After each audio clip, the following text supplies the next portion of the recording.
The cost of living in Kenya is becoming a problem to every wananchi. Wananchi means every citizen, the common man in Kenya. Ladies and gentlemen, you are welcome to my YouTube channel. I'm here to tell you that things are not really functioning very well in Kenya.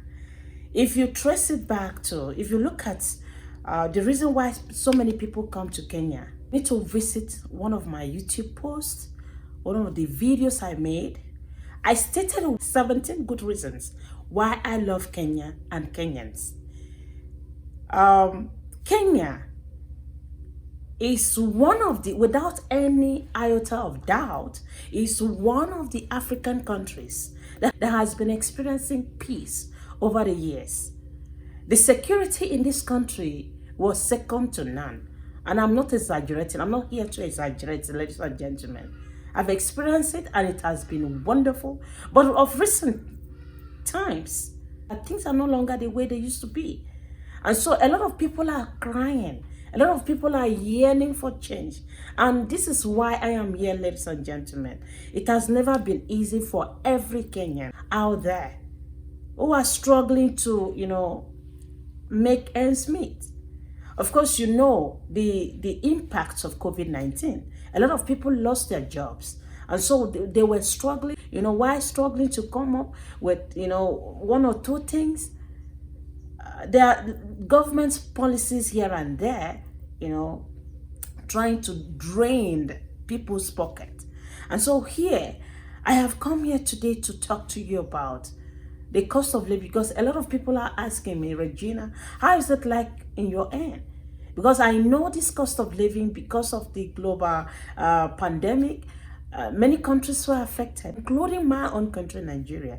And so many people from Nigeria are asking me, how is it like in Kenya? And so today I am here to show you the basic things you can find. I'm here to tell you, ladies and gentlemen, that things have moved from where it used to be to a different place, and which is why a lot of Kenyans are complaining. Now, I just want to show you some of the basic things, that is like common things you can find in a Kenyan home, okay, which is no longer affordable. Now, take for instance, you see, this is Indomie. Indomie, as at last year, we were buying at 35 shillings. Today, I had to look for a way to buy all these things to show you. Today, it is now 50 shillings.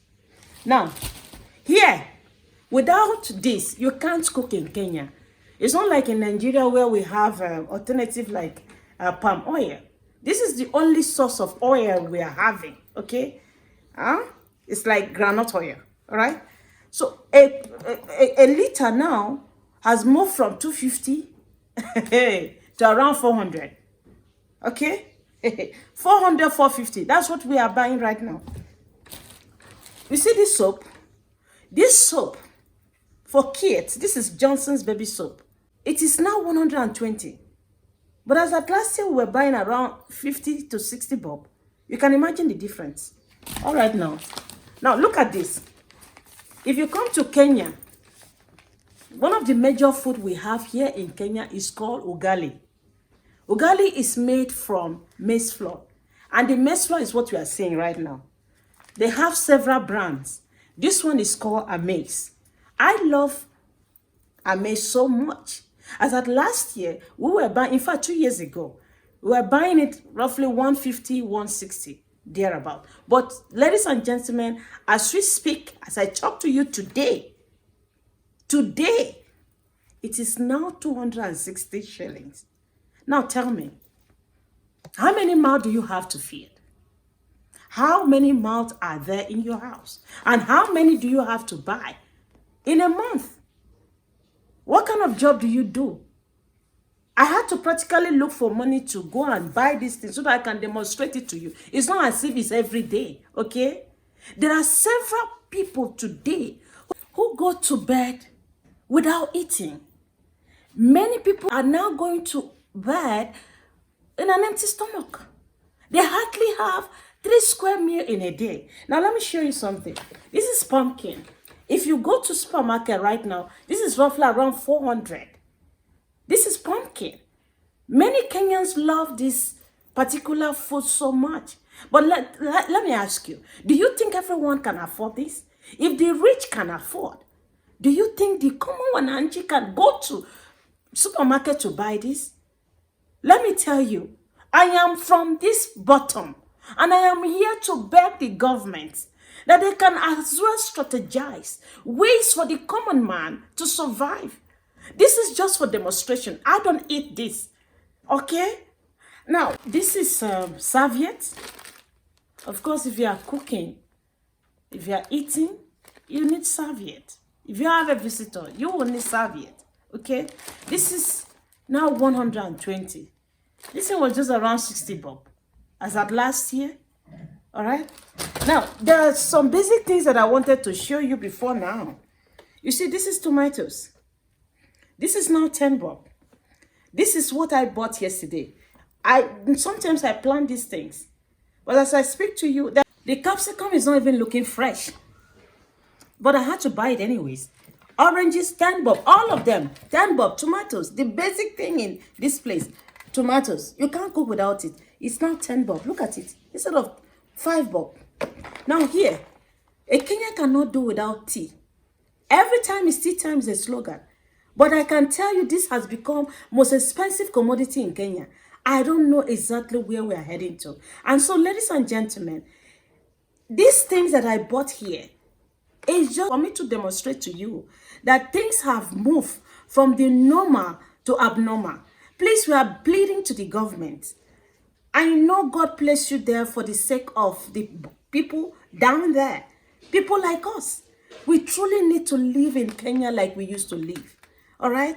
This place is a place that many tourists will come and intermarry.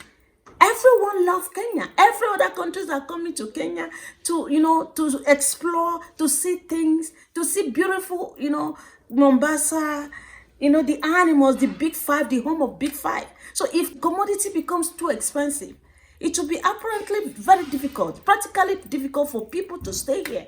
Not to talk of accommodation. Right now, accommodate just a room with toilet inside. It's now 5,000 shillings. Do your calculation. You know the dollar now, a dollar to a Kenyan shilling is now 141 or thereabout. You can imagine. Things are going up. So please, how is it like? In fact, I came across one video the other day where grandma, I felt like crying. Grandma was taking tea and with sugar cane because the cost of sugar has become a no-go area for common Wananchi.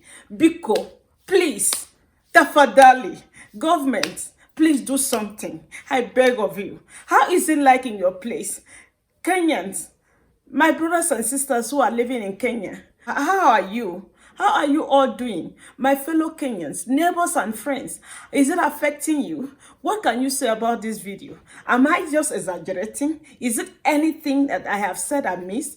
Please, I beg of you, forgive me. But what I'm saying is based on my experience. Sincerely speaking, things are not really moving on well. I beg you all in the name of God to do something so that this place will continue to be a place that we are so proud of. Sincerely speaking, yes, we have been proud of Kenya wherever we go.